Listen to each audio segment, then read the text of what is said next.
introduction. And good morning, ladies and gentlemen. And it is a pleasure and an honor for me to be invited to speak at your entrepreneurial conference. And what better place to address the topic than the birthplace of new ventures and innovative thinking. Stanford University Business School has a long and proud history. The focus here on leadership and innovation for the 21st century is really unparalleled. And I'm delighted personally to be able to be here to share our story with such a distinguished audience. The story of Four Seasons really began some 50 years ago, but I believe some of the lessons I learned along the way as we started are still relevant today.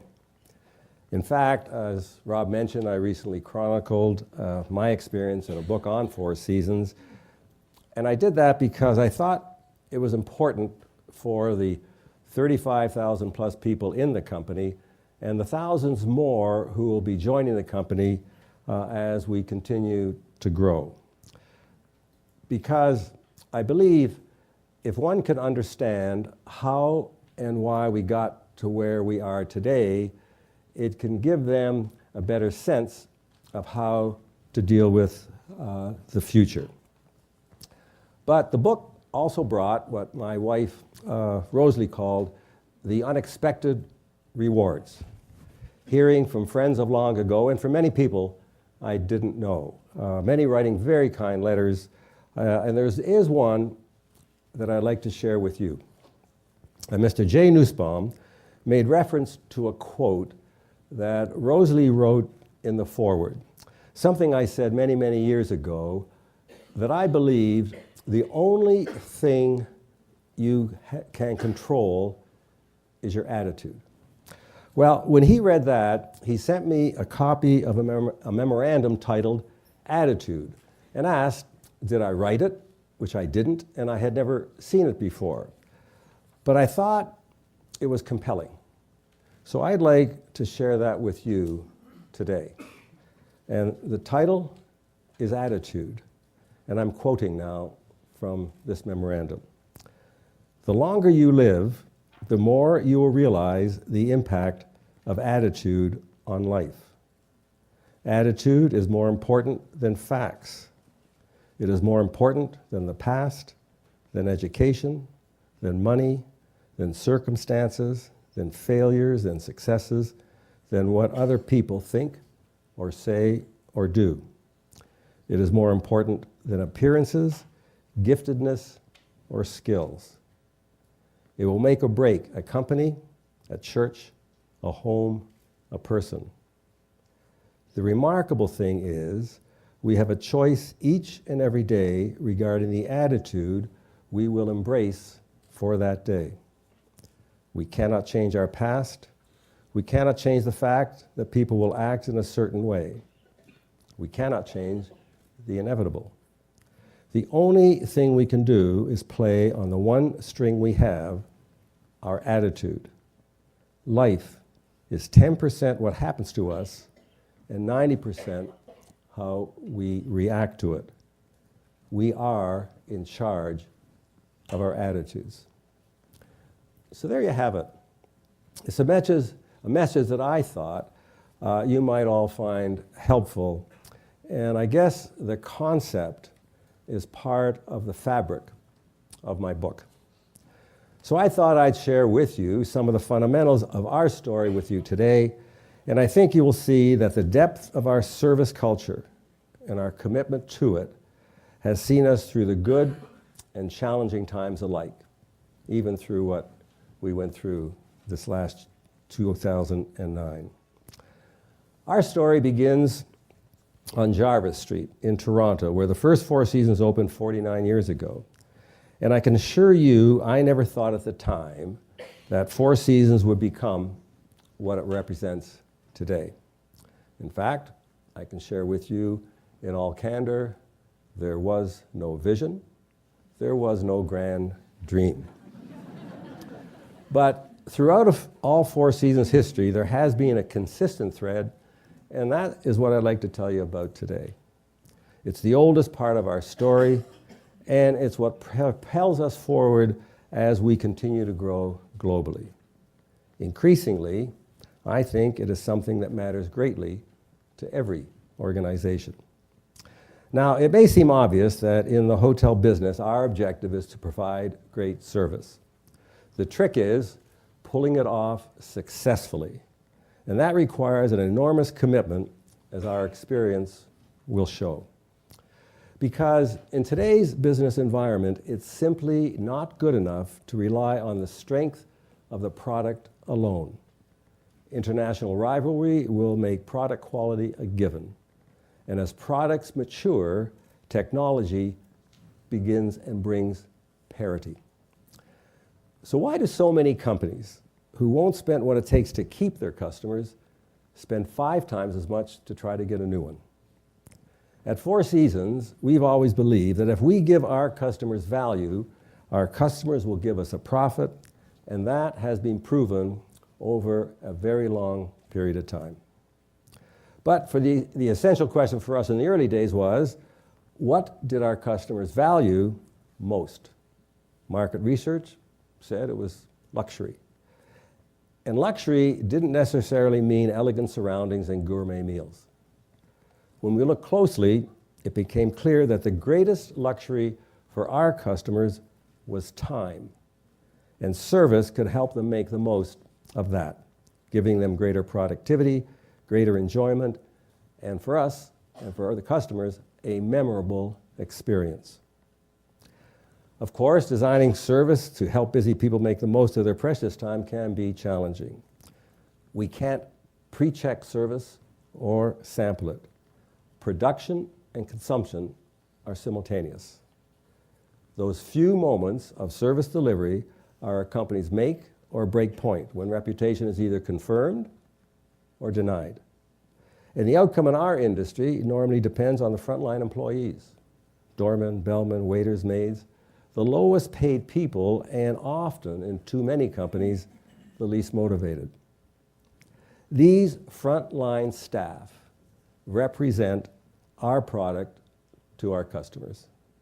In the most realistic sense, they are the product, its personal component. So to win or even survive in the coming service battles, customer satisfaction must be everybody's business. To be at the top of our game at Four Seasons, we have to get service standards down to the bottom of the pyramid, by far the hardest job in everyday management. And that process begins with us, with our hiring policy. Most organizations hire for experience and the company image. How does the individual fit with the company image? We hire for attitude. We want people who like other people and are therefore more motivated to serve them. Competence we can teach. Attitude is ingrained. When we opened the Four Seasons in New York, we met more than 15,000 applicants for 400 jobs. We interviewed the top prospects 4 or 5 times, and the last time was with the general manager of the hotel. A rigorous, highly selective, expensive procedure, but minor compared with the cost of struggling for years to change habits that come with ingrained poor attitudes. New surveys now show that most managers in North America believe what employees want most is job security and competitive pay. But job security today especially is very tentative, to say the least, and while salary is certainly a consideration, other things matter much more. And polls taken recently for Fortune's annual listing, as Rob mentioned, and the 100 best companies to work for, which I'm happy to say has always included us since it started, find that employees in these firms value primarily 3 things. First, to work for leaders who inspire their best. Second, a physical environment that makes work enjoyable. And third, and I think most important, a sense of purpose and a feeling they're working for more than a paycheck, that they're helping to build a company that they can take pride in. In short, some daily meaning along with their daily bread. Great companies are like armies, which fight for a common purpose, creating a sense of unity and belonging that really does breed teamwork. We may live in a work world of reason, intensified by technology, but every customer perception, every employee response is governed by feelings and beliefs. And when employees feel their future is linked to that of a company whose values they share, it inspires commitment to that company's success.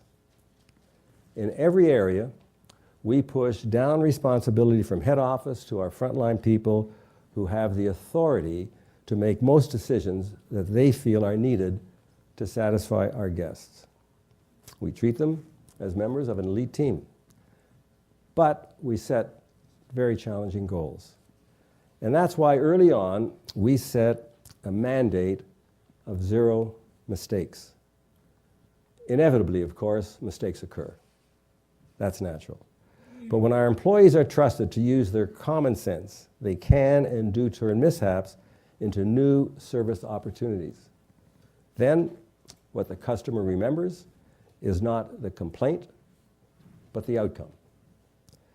In our experience, and this goes over many, many years, performance rises to meet expectations.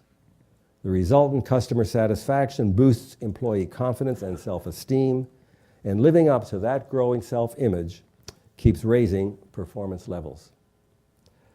This requires managers who are less bosses than mentors and communicators, whose role is to bring out each individual's best and weld them into a winning team by being upfront and open, letting people know how they're doing, and by being accessible and visible.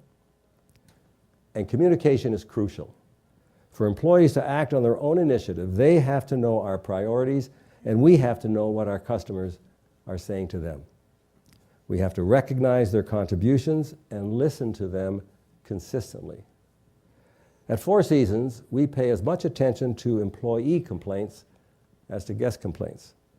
We upgrade employee facilities whenever we upgrade a hotel, disallow class distinction in cafeterias and parking lots, establish career paths and promotion from within, and we augment the physical atmosphere with a wide range of benefits. As one employee put it, I think a little exuberantly, great pay, great perks, great food. I'm treated like a five-diamond hotel guest. From the beginning, we've always had an implicit operating philosophy. So some 30 years ago, as we expanded, I decided to make it explicit.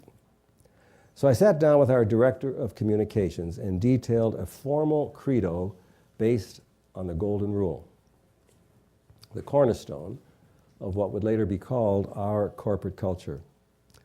In essence, to treat others, all others, customers, employees, partners, suppliers, as we would want to be treated. There was nothing new about this.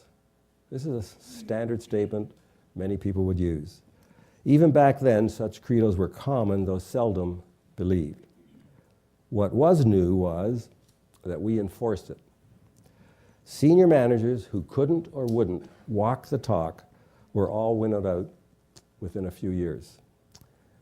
It was a painful process and personally distressing, and perhaps the hardest thing I ever had to do. But the fastest way for management to destroy its credibility is to say employees come first and to be seen putting them last. Better not to profess any values than not to live up to them. Now, conceiving a vision and a strategy is relatively easy. The hard part is selling it, getting it across to all levels of employees. And that became my task, preaching the gospel of service every day on every trip to every hotel, continuously restating it, developing it, focusing employees at every level on one priority, giving customers added value through service. And that's the way it has to be. As managers, we all live in a glass house. Every action watched and discussed on the company grapevine. If we're seen showing greater concern for power, prestige, and cost than for the customer and the values we profess, then we forfeit belief and trust, along with our goal of trying to be the best. Trust. Trust is the unseen and too often neglected determinant of corporate success. It has never been a more important consideration than it is today. It's the emotional capital of leadership, building community spirit, certifying communication, and fostering teamwork. It's the essence of a brand name and a synonym for customer loyalty. We've yet to go into a location, and we're now in more than 30 countries, where upholding the golden rule hasn't brought workers on side. We have found exceptional workers in Eastern Europe and the Caribbean, in the heart of New York City and in the pineapple fields of rural Hawaii. In Maui, for example, those workers made Four Seasons #1 in the island after its first year of opening. And every year, our service culture grows stronger. We see the effects every day in each hotel. Employees develop a camaraderie that deepens, creating a sense of community that makes cooperation the norm. This was illustrated more profoundly than any of us could have imagined during the tsunami in Southeast Asia. When the wave approached and struck our hotel in the Maldives, each employee acted intuitively to ensure the comfort and safety of our guests. They did everything they could think of to ease minds and calm nerves. Some were even credited with saving lives. Within 24 hours, they evacuated the island and chartered a plane that flew every guest to safety. Following that tsunami, there was an outpouring of gratitude from guests who had been saved, and one wrote, and I'd like to quote that letter to you. "Let me stress that your group's strength rests on rock, made up of the local employees who, while having been selected for doing their job well, have shown in a time of utmost crises a level of dedication that no training and no amount of money can ever generate." Clearly, our employees' action that day touched our guests in ways they will never forget. What they accomplished in the midst of adversity may sound extraordinary, but I suspect any of our employees around the world would act with the same dignity and grace. They're motivated by an inner need to do well by others. Our people delight and surprise our guests every day. The sum of their efforts is what makes Four Seasons unique. So by nurturing the full potential of every employee from top to bottom in any company, I believe that businesses can tap the most important resource for success for the 21st century. It's something to think about as each of you look to the future and pursue new ventures or strengthen the ones you've already established. Thank you once again for including me in your conference. I wish you continued success and a bright outlook for the future. Thank you all.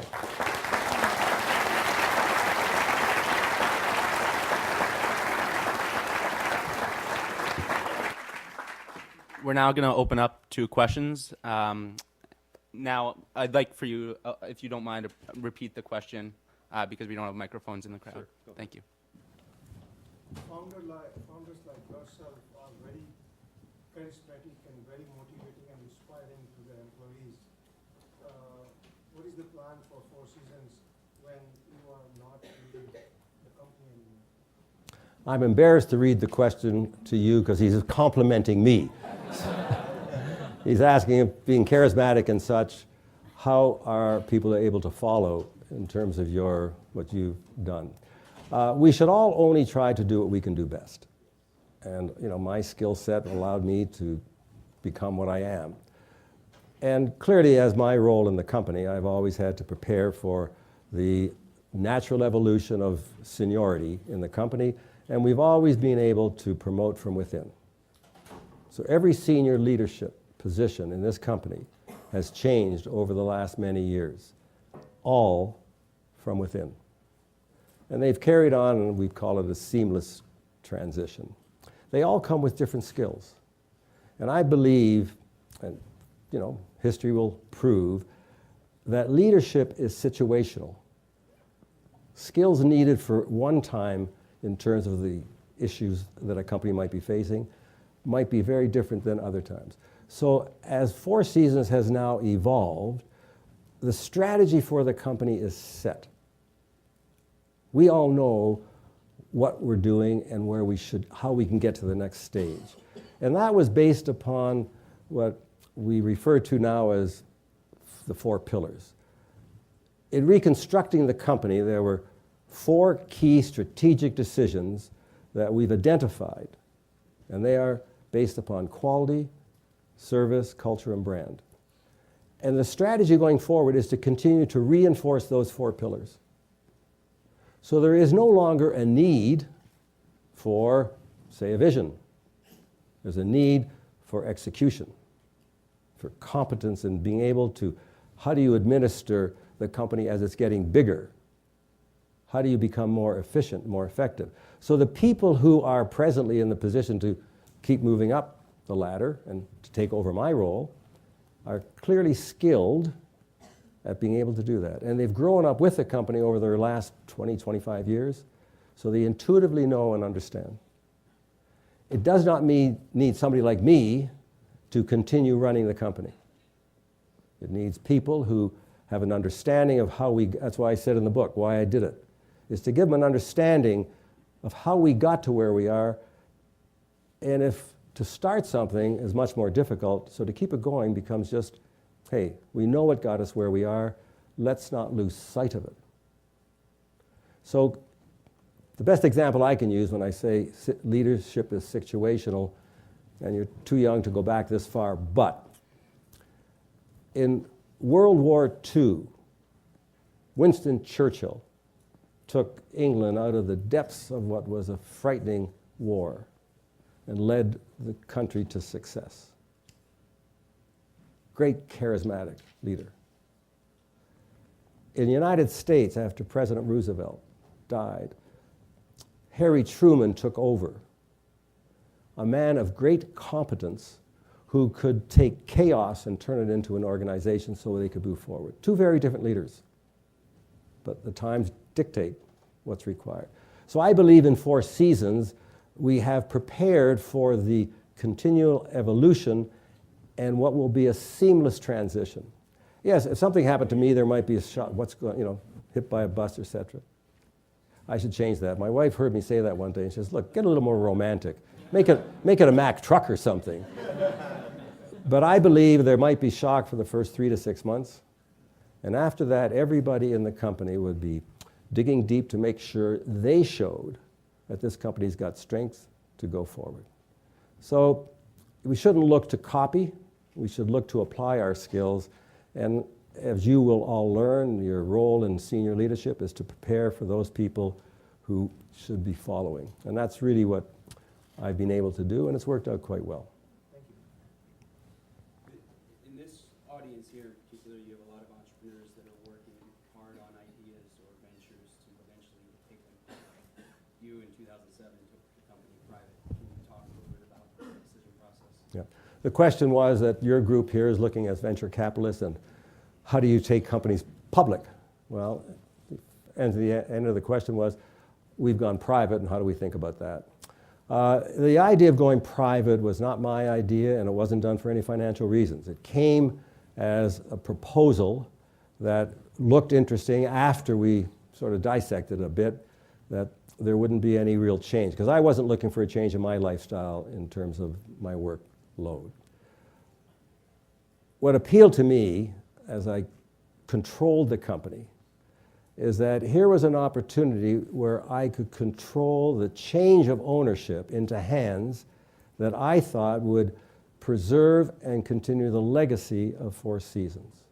Because, as I say, if something happened to me under my control, my family would have to sell, and that could be a jump ball, and highest bidder might be able to buy the company.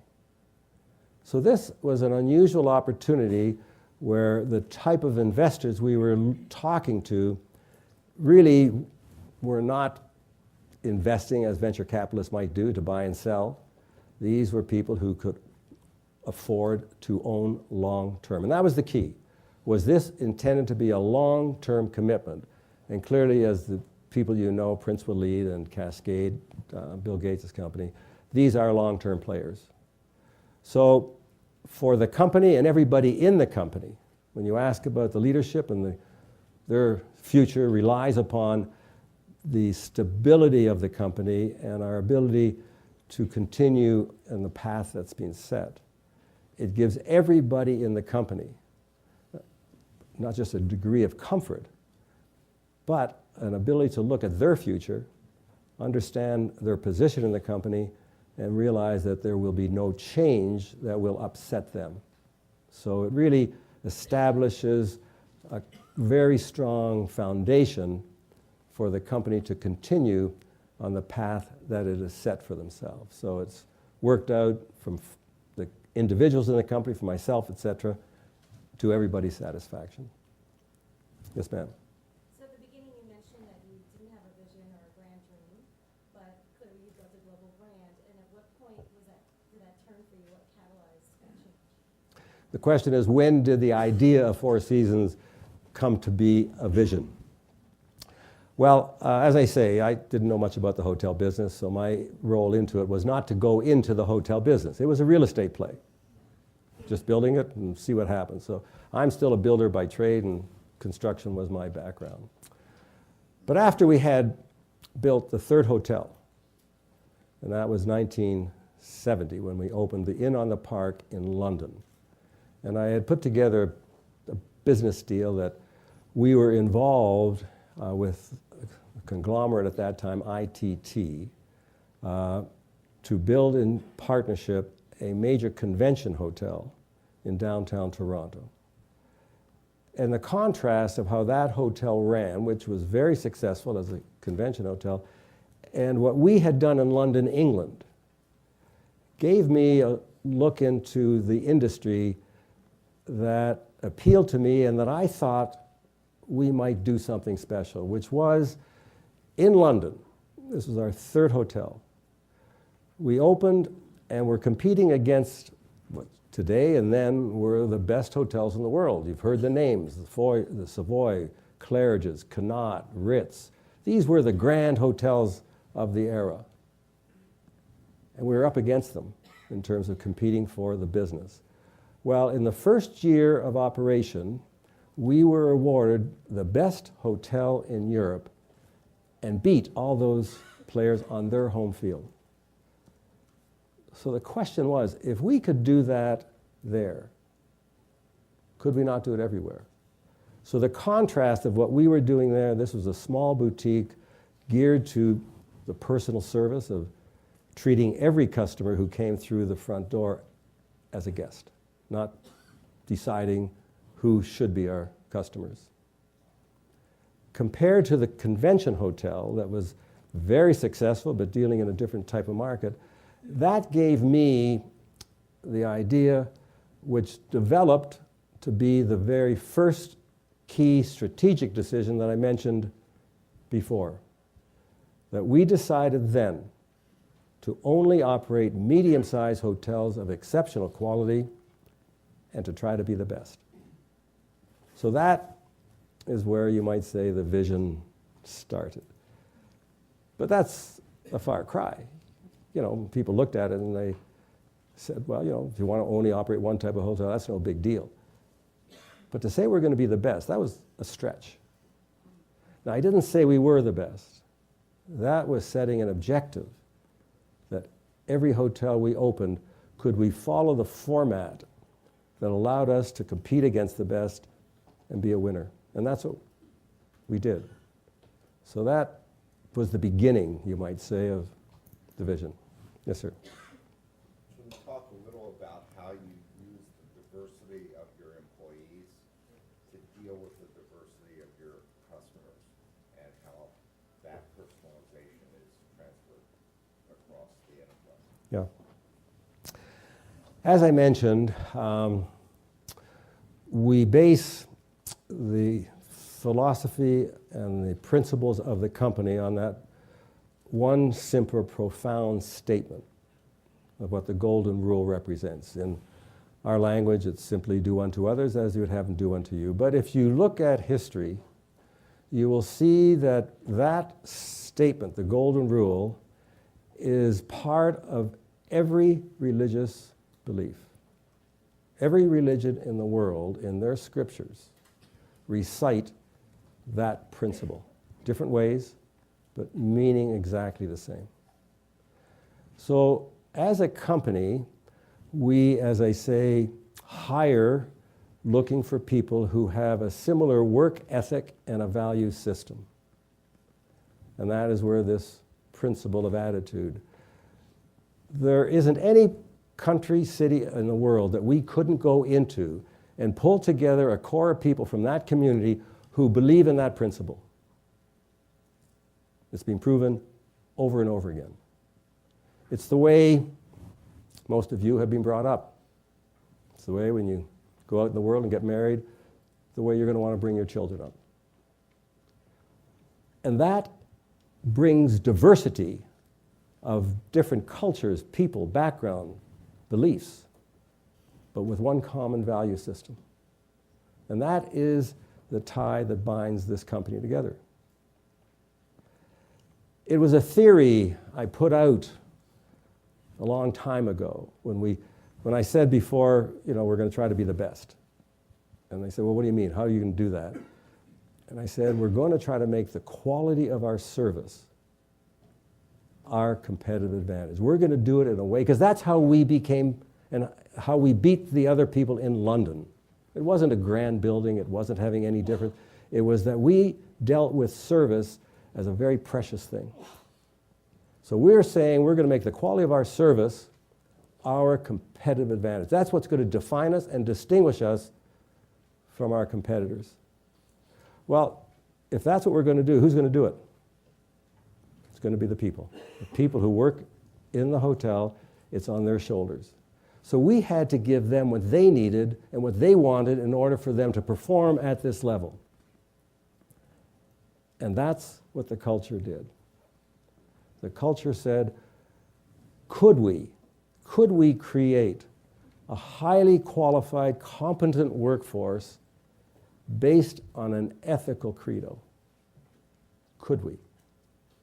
Well, in practice over many, many years, the kids who joined the company early, and that was their work ethic, have proven that that theory is now a fact. There is absolutely no doubt about it for anybody in this company who recognizes and believes in it.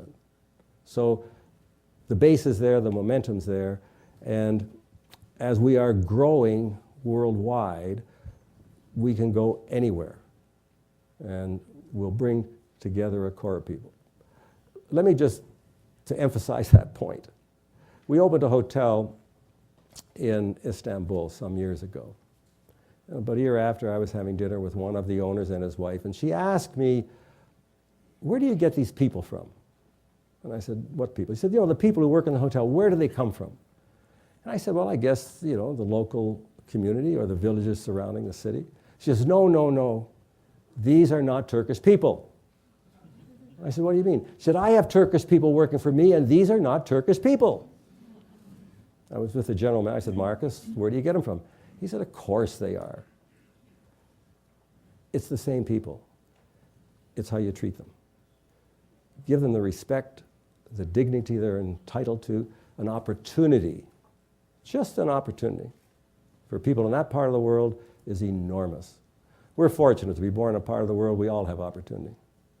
But going to those other countries that live under depressed states, it's not as easy. So there isn't any doubt in any person who works in Four Seasons that the ability of giving people an opportunity, they will rise to the occasion, take on that challenge. Yes, sir. Going back to the era when you built the hotel in London, after that, I assume the company acquired some culture. There was a dynamism that brought it along. At that point, what was your main concern about your business? Was it that there was a scarcity problem that could appear in terms of what, if you're going to hire the right people?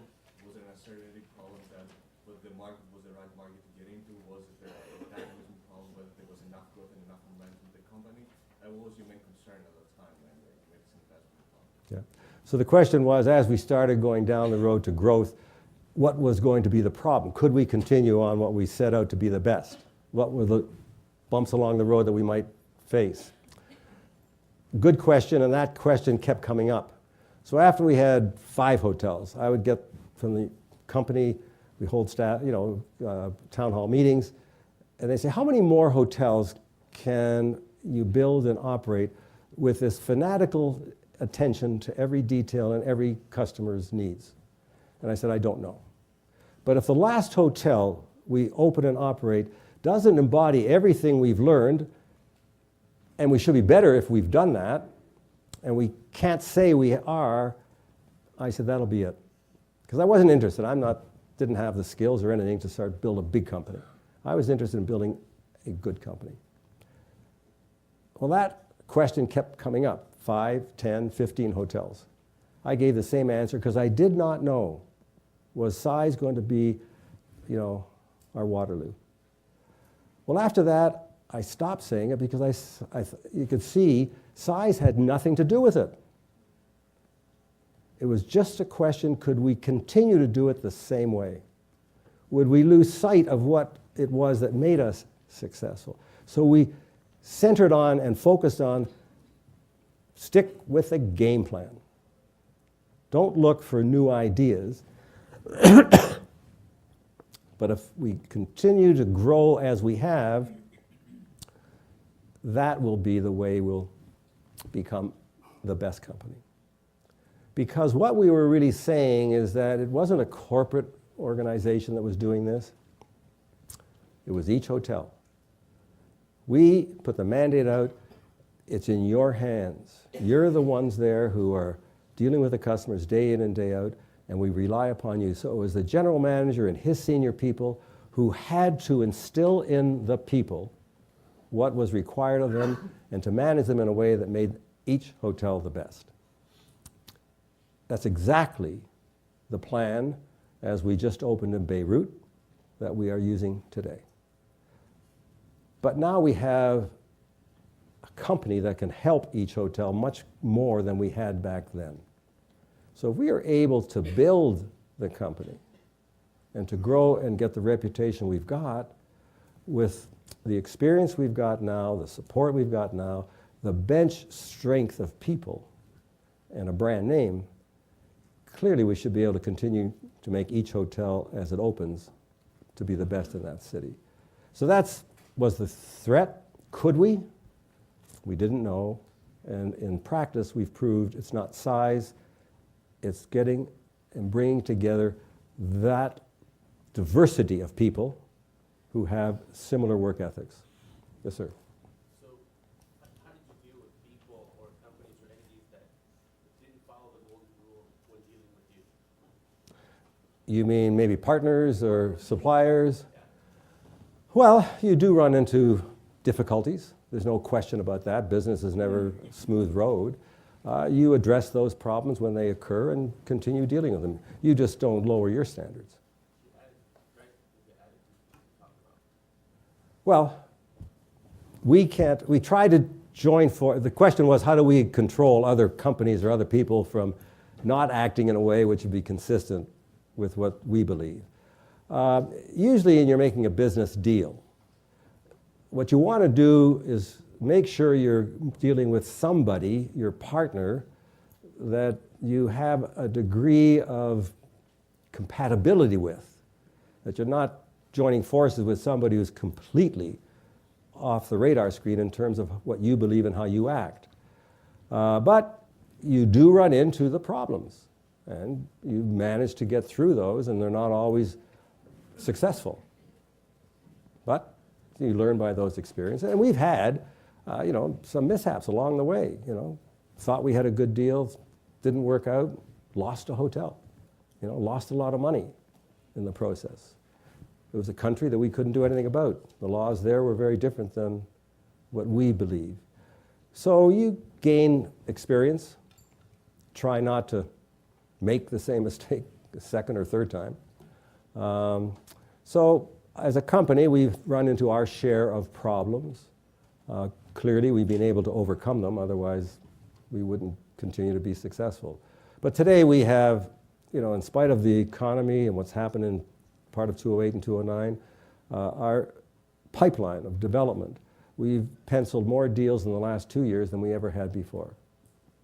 So presently as a company, we have over 50 hotels that are under one form of development or another. So as a company, we will become 150, we're 83 hotels now, we'll become 150 hotels over the next 8 to 10 years. So it's a robust industry, and we're going to continue to stay focused at that one end of it. Yes, sir. So, first of all, I'd like to say thank you for two things. I don't have a question for you, but I do a number of large events through the year. We use your hotel down the street here. And from the GM all the way down, what you say is true. What I'd like to thank you for, though, is that it's taking care of our customers, who we bring there, but it's required us to be better as an organization, and our staff has raised the bar as well. So that, I don't know that that's part of your values, but that's part of your halo effect. Good. That wasn't a question, it was a compliment. So, so I thank you. And that does happen because people then see maybe there's another way that we can improve our business, what we're doing. Every business, no matter what you're going into, whether it's hedge funds or dealing with your own company, people are the reason a company succeeds. That's why I said it's a resource that is often overlooked.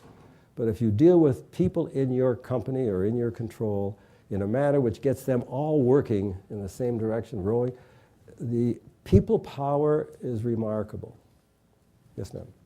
So many students want to become entrepreneurs have to start small, just like you did. Can you tell something about the different styles of leadership that you used during the different phases of your company? The question was there different styles of leadership that I deployed, I guess, or employed as you're starting a company? Do you change? I don't think so. I'm sure when I was younger, I might have been presenting different ways because I was probably selling without much experience, obviously. But I don't think you change as a person. I think you should deal with your skills and don't try to become something that you might not be. I think we each all have a skill set, and we all have weaknesses, and we try to conceal the weaknesses and dwell on our strengths and to bring people together who have different strengths, so together we then become more successful. So I would say start small, and I was talking to Jessica here this morning, and we talked about, well, what drives you? Follow your passions. Don't decide today where you want to be 5 years from today.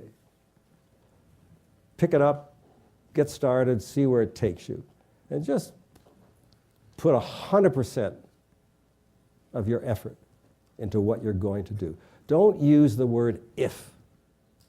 If I tried harder, I would have succeeded. If this didn't happen. Go for it, accept the realities. If you're running a race and you came in last, but you ran your heart out, you know what? Hey, I gave it my all. I know where I stand.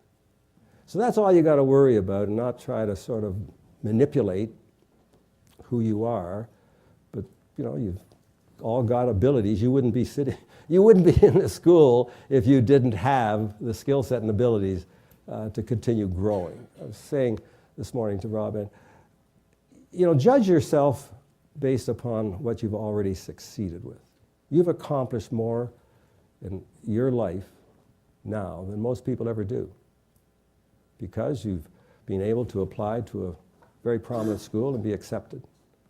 So clearly, you've got the ability to be able to continue growing. And that's usually what your future will be, a reflection of what you've already achieved at the years you've had to compete against others and arrive at this very, very prominent school. One last question. Okay? Yes, sir?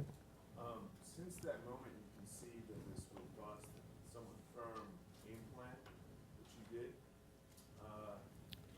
and while you're looking for people who have that prescribed attitude and appreciate the opportunity, it would seem that some aspect of that attitude is ambition, and maybe they want to innovate, and it seems like part of your plan is to keep to that prescribed game plan. Mm-hmm. And that might involve restraining, some amount of growth, not well, maybe intellectually, but you have to keep it to the mid-size hotels and so on. How do you do that? If it's restraining people in that way, or how do you find other opportunities to let them innovate in a particular manner that doesn't hamper your overall strategy? Yeah. The question is, if we are so certain of our strategy and direction and we confine others, how do we give other people an opportunity to participate in an innovative, creative way? If you're hiring very talented people, because they, as he said, we're all ambitious. Well, ambition is, I guess, satisfied in many different ways. Is it all of a sudden being a superstar to be able to say, look, this is what I did for the company? Or is it taking on a responsibility in the company? When I say taking it on, I mean, hey, it's on your shoulders. So we all have responsibilities that we're going to be accountable for. And growing and making that better than it was when you inherited it. So it doesn't necessarily have to be of identifying something in the company that makes you sort of become prominent. It's to being able to work as a team member, to be able to be part of a team that moves the company forward, and recognize and feel in that capacity you have been properly rewarded, personally meaningful. So, as I mentioned before, we couldn't possibly keep people in the company if they weren't achieving their ambitions. And the success of Four Seasons has been that people have joined the company and have continued to stay with this company from, I think the average length of years of the top 150 senior people in the company is over 17 years. All of these people are on every headhunter's list. They all have the opportunity to go and look at further fields. They stay by choice. That's the only way a company can succeed, is the people, this serves their purpose in being able to participate and contribute in a meaningful way. We, Four Seasons, do not own any hard assets. We don't have a building that we could siphon off and sell off parts of the company to make some money. So the investors who've paid a high price of well over $3.8 billion have bought into a company that its assets are its intellectual capital. The people who continue to make the company a success. And those people are very highly qualified. So clearly, they have satisfied their ambitions. Do all of them do that? Have we lost some? Of course. So I think every company has to give and make sure they are giving people the space they need to feel that they are in a role, whether it's working for a company or working on their own, they're getting the degree of satisfaction they need.